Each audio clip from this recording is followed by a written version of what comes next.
Geek Vibes Live is rated G for geek.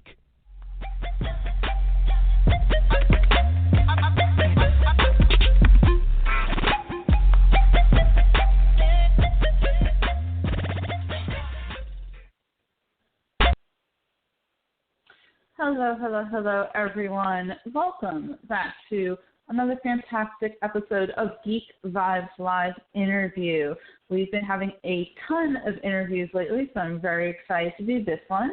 I'm your host, Tia, and today I will be speaking with Jesse La Flair. Jesse is one of the contestants for Fox's Ultimate Tag. We spoke with his fellow contestant, we talked to his fellow contestant yesterday, Carrie Burnins, which was an amazing interview. Make sure you check that out. So we will also be speaking with Jesse today, and I have to ring him in. So give me 1 second, guys. Make sure I get this right. We're not calling some random person.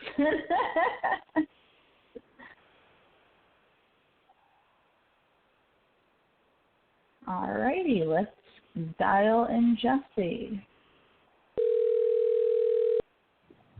Hello. Hi, am I speaking to Jesse La Flair? La Flair, yes, you are. Oh, hi, how are you, Jesse? This is Tia so from Geek Vibes Nation. Awesome. What's up? Oh, it's so lovely to be speaking with you. First of all, congrats that Ultimate Tag premiered a few days ago and got really good viewership, so that is awesome. Thank you so much. Yeah, we're very excited. Just especially the viewership alone. I think they said it was broadcast highest rated unscripted summer debut in 3 years, and Fox's highest rating unscripted summer debut in 7 years. So we're like, yes, because realistically, it's such a fun thing to go do that we're all hoping for season 2, just for the pure sake that we want to go hang out and do it again. Yes, absolutely. So yesterday I actually had the privilege to speak with Carrie, a.k.a. Banshee. And so I wanted and so your stage name is La Flair. And so how has that been with, La Flair and Banshee, together? Like, how has that been working alongside Carrie for Ultimate Tag? Well, I think what's really cool about mine and Carrie's experience together is she was actually brought in. I'm the stunt double for Nightcrawler in the last 2 X-Men films, and they had brought Carrie in, I believe, during reshoots to double one of the actors that came in to shoot a set of scenes. So it was very interesting, having a relationship start with her before we even started shooting this show. So we kind of stayed connected after that, and then when we were brought into Ultimate Tag and I saw the final cast, I was like, this is awesome. Because Carrie's such a character. I mean, first off, just even on the set of X-Men, she's doing these interesting things, and we're literally sitting down in a scene together and cameras are about to roll, and she's doing some funny stuff with her hands at me, and I'm like, you're wild, man. You're such a trip to work with. So when she got brought in and they kind of put her into this Banshee character, and I think she was a little reluctant at first to play such a wild sort of beast. But the second she embraced it, everybody was like, dude, this is awesome. It's such good television, but she is such a great performer in how she embraces the crazy and the twisted.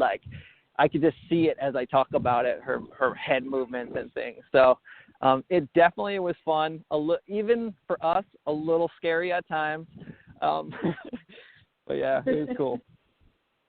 Yeah, and you're right. When I spoke with her yesterday, she's a sweetheart, and she was even saying when they were like, we're going to name you Banshee, and she was like, you think that I'm that wild and crazy? But that's really cool to hear about your bond that you guys had both in the Ultimate Tag and before Ultimate Tag.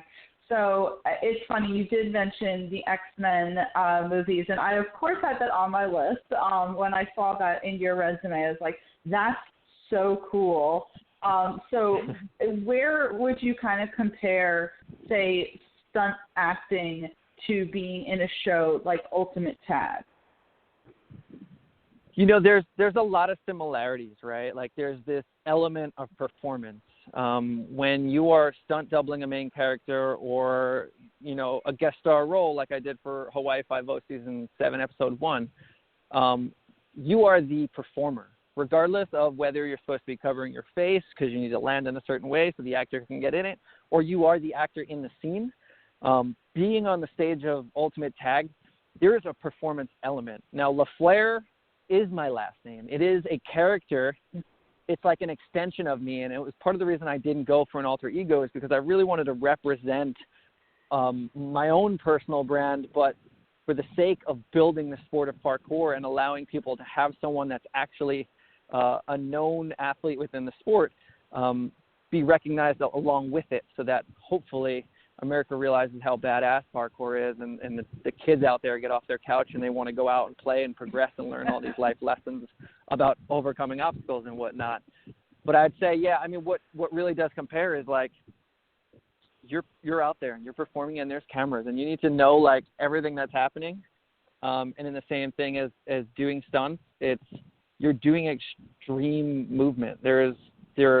In stunts, we try to rehearse, we try to make things as safe as possible, but with Ultimate Tag, it's almost crazier than your highest budget stunt because there's so much happening that is unpredictable. If someone cuts a turn or does this, or someone jumps off of this thing as you're going there, or as a performer, I'm literally like calculating as I'm running past one of the contestants, I have enough time to throw a flip right here and land. Hopefully I don't kick him in the head.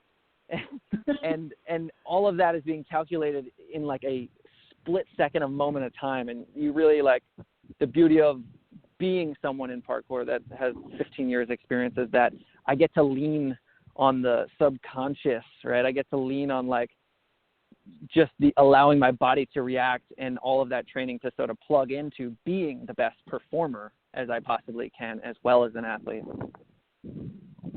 Yeah, and I checked out your YouTube page. You are incredibly athletic, and it's really cool that you were like doing parkour in different countries and all that. So you obviously have a love for being active. When it came to getting the part on Ultimate Tag, was that something that you sought out, or did your agent say, hey, we know how active you love being, this show would be perfect for you? Like, how did it happen, you getting a part on Ultimate Tag? They found me and reached out. I actually, oddly enough, was reached out by two different departments. At first, I was reached out to be a tagger, and to be honest, I'm part of a company called Tempest Freerunning. We're the largest freerunning and parkour brand in America. We have 4 gyms. They're training facilities specifically for the sport, and we're all working stunt men and stunt women as well. So there was already a few people in our company and on our team that were working on the back end of the show and helping produce what obstacles can look like in the courses and how things can be run. So they all knew that I should be the character because outside of just being athletic, I'm very, like you were saying on my YouTube, I'm always making videos. I'm always talking to camera. I'm always trying to grow the sport. I've produced and directed 2 films about the sport, 2 documentaries. And with that, I actually produced and directed 2 tours, one world tour that went all around Europe, and one the last one, which was 62 days long, that we hosted 22 events, bringing kids and athletes in the sport together for 22 events in 62 days with a tour bus and everything wrapped on it. So if you look at the sport of parkour, it's really hard to miss me, right? I've over the last 15 years, I've really made sure that I had pieces of media out there, and I have, I think, 70 or 80 tutorials. So a lot of people who get involved in the sport have learned through me. So in some ways, actually JJ calls me the Michael Jordan of parkour in America, but like I associate more with like almost like a Tony Hawk or someone who really is going to say that. Yeah, cool. I'd rather you say it than me. But it's just because people started to say it, and the second someone said it to me, I was like, that's like goals, right? Like that's the dream. Is like the beauty of what Tony did for skateboarding was he he brought it to a mainstream audience and was a character that people were able to get behind, to fall in love with the culture of skateboarding. And that is something that I'm actually, I guess I'm seeking out to do, because I'm always trying to grow the sport. And if I just happen to be the person that keeps popping up, and you hopefully like the character that I am, not just my somewhat more cocky rock star character on Ultimate Tag, but the actual person who Jesse La Flair is, then I think I did my job and helped change the world in the best way possible. So you say that you have been, in this sport of parkour for about 15 years, and I remember when parkour really kind of came more to a mainstream level, and I feel like you've been doing it for so much longer than I would think that the mainstream media kind of has focused on it. What kind of got you into parkour in the first place? Yeah, for sure. So, first off, I come from an action sports background. I grew up with a dad that just loved motorcycles and anything that had an engine. So I was literally riding a motorcycle when I was 3. I couldn't even touch the ground. I was taught all right, remember, if you want to stop, you have to jump off the bike. Don't let it fall. It'll burn you if it lands on you. So you're almost thrown into the heat of protecting yourself for the sake of also doing extraordinary things. And that continued through action sports until I was about in college. I discovered some kids that were doing parkour, and I didn't know what it was at the time. And at the time I could throw this big backflip. So I got up on a ledge and I threw the flip, and they're like, "Oh, that's cool, dude, but we're actually doing parkour. It's not about flips. It's actually about overcoming obstacles, whether they're physical or mental ones." And I was like, I went to New Paltz, kind of a hippie school, and I was like, hell yeah, I'm in. So the second I was introduced to it, I started looking up. There was forums online, and you could start to learn. There was these people in London that were doing some incredibly executed movements where they're just so precise. And then you have these guys in Russia that are doing more breakdance style and tricks, and you're just the combination and possibility of what parkour could have been and still kind of can be is the thing that keeps me the most interested, and the fact that you are the device, right? The only thing we do have is shoes. That is the only thing that that's the only tool we can use. And I am actually lucky enough to be the world's first professional parkour and freerunning athlete with his own pro signature model shoe out for the sport.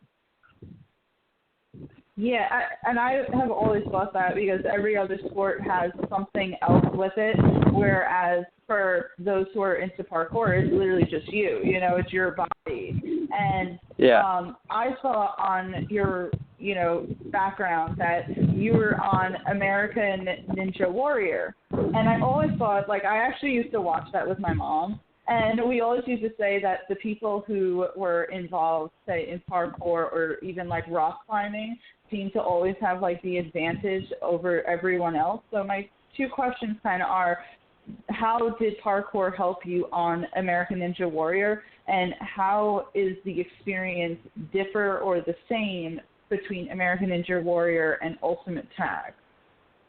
Yeah, great question. I think, first off, parkour teaches you functionality and movement within your body. I think the best parkour athletes are what makes you a pro, what makes watching a pro different from watching someone who's just getting started is this efficiency. It's this minute measurement of space between your knee and the ledge as you're vaulting over it. It's the height in which a foot comes off the ground and reconnects. All these little things that you start to I call it mental mapping. When I get into a new space, you learn that space, and then you adapt your efficiency to it. In a show like Ninja Warrior or Ultimate Tag, you don't really have that opportunity. In Ultimate Tag, we got to go out on the course for a little bit. We got to do some tests on other versions of courses, but most of the courses we didn't really get to practice on. And with Ninja Warrior specifically, you're not allowed to touch the course. So I was fortunate enough on Ninja Warrior to get the fastest qualifying time in Los Angeles the year that I competed. And I think it really was because of my training that I do to adapt to any environment. And it definitely showed in that. It was like this confidence and understanding of physics and movement and momentum, and gravity. And like, it's like, so I think what really does relate between the two of them for me is that adaptability and on the course for Ninja Warrior, it's the course that I'm chasing. Like for me, it was always the time. I never practiced. There's a lot of people who compete on Ninja Warrior that spend their entire year leading up to it practicing obstacles, trying to find out the ones that they're developing, making their own to try to figure out all right, what if they do this to us or that to us? And for me, Ninja Warrior was always an opportunity to test my parkour ability, because it's really hard. We say we're doing parkour, and parkour really in its most defined state is like the fastest and most efficient way from point A to point B by going over, under, or through any obstacle. Well, when we go out and make videos and things like that, it's not about that. It's more free running in its style and its interaction with the space. But on Ninja Warrior, you can't test anything, so it's like I could go slow and take my time, but that wasn't interesting to me. I'd rather land in the water by trying my hardest and seeing how efficient and powerful and adaptable I could be. But with Ultimate Tag, it's even cooler because it's ever-changing. I'm chasing someone. So if they decide to go left, everything in my body needs to react to that moment. There's something very difficult about trying to grab those flashing tags that are hanging off. If it was just touching the contestants, they'd all be out a lot quicker. But you have to almost get ahead of it in some way to understand and predict the moment of where that tag is going to go and what direction it's going to go in. So what I love about Ultimate Tag in that sense is it is an incredible test to parkour ability. And luckily our contestants are also incredible athletes and give us a good challenge, like Charlie, who just won episode 1. Yeah, and I love your passion for parkour, the athleticism, and the really kind of mind state that you have to get into it. Out of all, and I know this is probably a tough question, but out of all the places that you've been around the world, where would you say you had the most fun doing parkour? Yeah, definitely a tough question because every element is different, right? There's in Vienna, the group of friends that I met there made it one of my favorite places I've ever gone in the world, jumping into the water with them and training in their local spots. But if you were to just pick a spot and be what's the coolest line you could do or the craziest setup that exists, for me, I was lucky enough to go compete in what was called the Red Bull Art of Motion. And I was my first year, I ended up taking third and winning best trick. And that it took place in Santorini, Greece. So the beautiful part about Santorini is that all these structures are built interlocking, and they're made of this ancient concrete and this it's very hard surfaces. But because it's this volcanic island and they're built it to be very structural, everything's kind of connected. So all of a sudden, if you're able to do decent roof gaps, these gaps between roofs, you can just run for miles on the rooftops of these beautiful white stone roofs. And so for that alone, I think there's so much possibility there. And it became a cultural, people, hundreds of free runners every year would go out there for this one event, not just to watch the event, but to get an opportunity to go play and train with everyone in one of the craziest places we possibly could. That's just so fantastic, because not only are you getting to do your sport all over the world, but you're also just getting intertwined with all of these different cultures. So it's really nice that has brought you into that. Because we're Geek Vibes Nation, I would be not doing my job properly if I didn't ask you about your time on the X-Men movies. What was that like? Did you have to go through a really intensive makeup process? How was it filming those two X-Men films? First off, like I guess most of my life seems to be a dream come true. Like everything I talk about, I'm like, oh, it's a dream come true, because it really is. You know, I grew up like talking about like I'm going to be a stuntman one day, and I didn't know what that meant. And I was on Long Island. I was a kid that never left my hometown. You know, I'd look at clouds and be like, imagine they're mountains, and try to understand what traveling would look like. And so for me to just continue to live these incredible moments and watch my dreams continuously become reality, it's mind-blowing. So when I got the call to actually be Nightcrawler, and I collected comics as a kid. I still have a stack that's just like locked up in this like space, because it was just one of those things you did in our time period. And I loved, like, I was always passionate about like finding cool undiscovered number ones and like learning about new characters. So, but the X-Men comics were so relevant to that time period. And I, like, you know, I'd sit there and pretend to be Gambit and all these other different people. And like, I don't know. I think when I got that call, I was like in disbelief. And then being a part of the project was even crazier, because one, we're shooting in Montreal during the summer. It's absolutely gorgeous.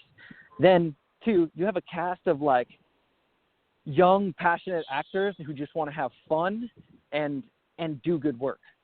And because of that, you know, we're there between those two movies. I probably spent like over a year of my life or more out in Montreal hanging out with the same people. They all became a very close family. And people like Sophie Turner we're still friends to this day. And like, obviously the actor Cody Smith-McPhee, who I doubled as Nightcrawler, we had such a great working relationship that he understood in a lot of scenes, Nightcrawler's doing movement. But you're not just there to do a stunt. When you're a character like Nightcrawler, you're in this mode, right? There's a stance. There's an energy. Yes, you did 3 hours of the makeup every morning. And I felt like when we started the film, it definitely was like the process of the morning, and the hair and makeup probably took 3 or 4 hours, right? And by the end, they got it down, and we were in and out of the chair between, you know, an hour and a half, 2 hours maybe.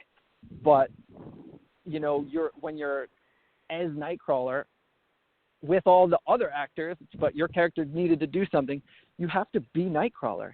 So we had a really great relationship developing what he did and how he moved and the energy behind him and why he was doing it. So for me, someone who loves acting, who's gotten big acting roles on television shows and whatnot as well, was like, this is like, I'm essentially, you know, in like a major blockbuster film as this character that I could only dream to be. So, I would love to do it again. I'd love to do any other mutant or superhero movie, because outside of actually getting to do it and the dream of it all, it's also the sets, right? The sets and the production is just so high caliber that you don't even need to use your imagination most of the time. You're surrounded by things that look exactly like you could ever imagine them to look like. So it's really cool. That is insanely cool. And you mentioned Gambit. So would you say that you would like to play Gambit if they, say, brought him into the Marvel Cinematic Universe? You know, I don't know. I don't know who I was trying to think about this recently. Like, who else would I want to play outside of a Nightcrawler? I don't know. I think there's part of me, probably just because of, like, the Gambit part. I was also really into Spawn as a comic book, and obviously I don't think the movie did it any justice, but I think there's just like, there's something about the badassery of that character and the darkness that, like, it's cool. And I'd love to just see it fleshed out. Whether I would be the guy to double him or not doesn't really matter to me, but no, I like characters that I can actually put movement behind and help create some really unique stuff that, you know, hasn't been seen on the big screen within these characters. Yeah, and I could totally see that. As you said, you know, before, you are an incredibly active person, and you were mentioning before about your shoe brand. You know, walk me through that as the, you know, first person in your profession to kind of have that, and why necessarily did you think of, you know, getting behind that sort of business? Yeah, absolutely. So the shoe is made by Tempest Freerunning. Like I said, not only do they have one of the largest brands within the sport, and especially in America, they also have these facilities in which they help train the youth and bring people up. But what we had talked about was this device, this tool, right? And one of the things that our sport really, I think, potentially hurts our sport, which was also, oddly enough, the thing that interested me the most about it, is the fact that there isn't a device, right? In any other action sport, you're looking at things like wheels, bearings, chains, grip tape, bolts, like boards. Like there's so much. If you look at any of these other sports, whether it's skateboarding or BMX or rollerblade or anything that like remotely has to do with anything in that space, they have all of these different, even scootering, which just came up, had such an easy spike to get sponsorship from, because so much of the stuff already relates. Okay, they need bearings. Okay, they need grip tape. Oh, handlebars. We can make small handlebars. We make handlebars for BMX. Let's make it for them. But for us, it's nothing. I mean, what we have to sponsor is our lifestyle, the character you are, whether you want to wear a hat or a watch, and shoes. And realistically, as a free running and parkour athlete, shoes are the most important thing I have. A lot of people are very, very particular about the shoe they wear because they've learned to adapt to it. They learn to love it. They trust the grip. They know what it sticks to and what it doesn't stick to, how it absorbs an impact, whether it's gone right or wrong, whether it's concrete or marble. So for us, when Tempest approached me and said, we would like to honor you with the first ever pro signature model shoe in the sport, that meant like developing a shoe from scratch. And that's a process that, one, is super difficult. It took us over 3 years of developing and wear testing and trying to understand how to work with factories and what that looks like, and building an entire new mold. Because what we have seen in our sport is a few companies, including Tempest, have released shoes, but they're using pre-existing molds. The upper, the last, all the different things that makes up a shoe already exist. They're just trying to combine a couple things. So when it came to building a shoe from scratch, the idea was like, how do we make this our tool? What can we put into a shoe that is going to make you a better parkour athlete? You know, and what does that look like? So first thing that came to mind was, well, we land on the balls of our feet every time. That's the goal. We want, whether we're landing on a rail or a ledge, if it's a rooftop or if it's down low, it doesn't matter. We land right here. So can we extend that? Can we do an extended precision zone, which will give us more surface area, which will allow for more grip? All right, what else can we do? Well, I do tricks off the front of my foot, and a regular sneaker, that doesn't work. I hit my shin bone, you know, so I'm learning to do it very softly and adapt. But what if we built a shoe that was a little bit more of a high top with an extended tongue that had some padding in it? Now we can do tricks off of that. Biggest injury in our sport, ankles, right? You're stuffing your ankle a little weird, or you twist it because you're stepping off of this wall and tic-tacking off of that. Well, let's build a functional ankle strap, and then let's turn it around. And because free running for us isn't just about movement, it's also about style. Let's have it so it can invert the strap and wear it back strap. So now it's just a cool look if you don't want to wear the strap, for anyone that's afraid of a high top that wants a low top sneaker. Then lace locking technologies just keep your shoe and everything where it is. And the grip, the rubber that we developed, and even the foam right now is called our True Foam technology. It's a foam that we had developed with a shoe designer who has worked with people like LeBron and I think even Shaq, and like helped design the original Reebok pumps. So like we had brought in some very important people to help make sure that what we were creating was also like a solid product. Sorry, that was wow. But no. I love it. Like finding all of the things that go into creating this tool essentially for you. And what has been the differences in before using this shoe and after using this shoe in your sport? Well, you know what? I think one of the most like upfront, in your face, this is an obvious benefit of wearing this shoe has been people who have worn the ankle strap in whether it was competition or training and had something go wrong, right? I think a lot of what you won't see is, hey, what's the difference? I don't know. It works great. It sticks to everything. Like, you know, like cool. There's no like, it's a hard thing to like register as like, yeah, that shoe's great, you know, because when it's going right, it looks right, and it's fine. But when it goes wrong is when we really see, like, oh, man. Actually, funny enough, because I just connected this during your question, but Tavon, who's the Flow on Ultimate Tag, he was competing in Canada wearing the La Flairs and had this crazy, like, bar slip-up where his ankle on the live stream, the televised version of it, looked like it, like, completely was not going to be okay. Like, it got stuck behind him and, like, came, I don't know.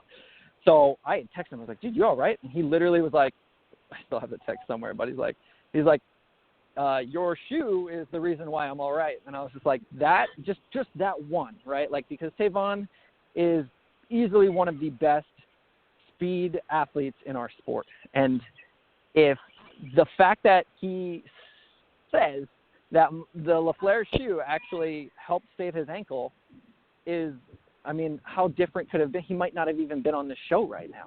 So for me, it's like, if it can help one person, or it can inspire one person to go out and take themselves serious enough to practice and train, and then it was all worth it. Yeah. Well, that is so wild to even kind of have that story behind it. So it certainly solidifies, you know, all the hard work that you guys put in with this sneaker. That's so cool. Like, I love your passion for the sport and the energy that you put behind it. I certainly hope that there is a second season of Ultimate Tag, because it seems like not only do the viewers enjoy it, but the contestants or the professional taggers are loving it as well. Yeah. Jesse, I should mention, just as like a little asterisk, is I don't know if I said it yet, but 15 out of our 18 pro taggers are wearing the shoe, and some of the contestants actually showed up competing in them. So that was kind of cool too. That is so cool. No, I love that.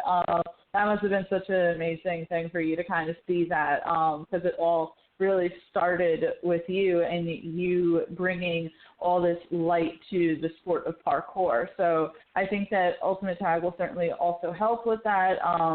And before I let you go, besides Ultimate Tag, you know, what do you have going on? What should people look, you know, in your wheelhouse? What would you like to promote?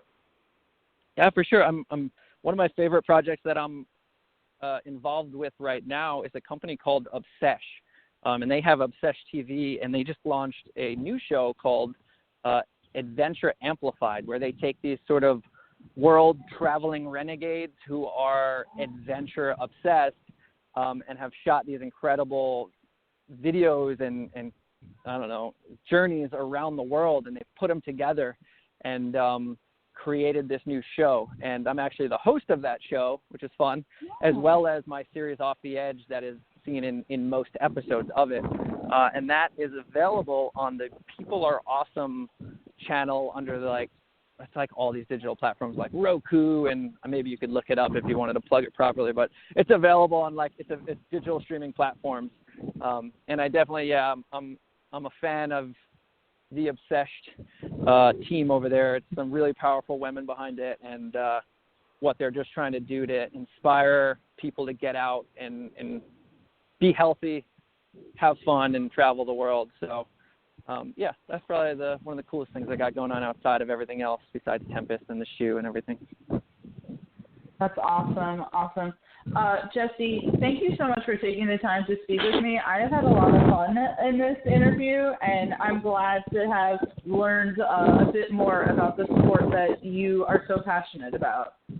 Yeah, thank you so much for the good questions, and I love the fact that you said shining a light. I feel like that's been like part of my inner soul journey right now, is just like being the light and trying to bring everything up around me, and lucky enough to have a platform like a national television show being on to talk about some cool stuff and hopefully inspire those to live their dream. Absolutely. Thank you so much again, Jesse La Flair, and everyone make sure you check out Ultimate Tag. All righty. So you have yourself a great day, Jesse. You too. Bye-bye. All right, everyone who listened to that interview, please make sure that you check out Ultimate Tag. I have now interviewed both Jesse and Carrie, and they seem to absolutely love it. As someone who is not myself a big sports person, it's actually really refreshing to hear two people who love the sport so much. So make sure you check that out. You can check out our interview with Carrie at geekvibesnation.com. We are on all social media platforms, Twitter, Instagram, Facebook, and all that good stuff. And we will have more interviews for you coming up soon. So thank you, everyone, and have yourself a great day.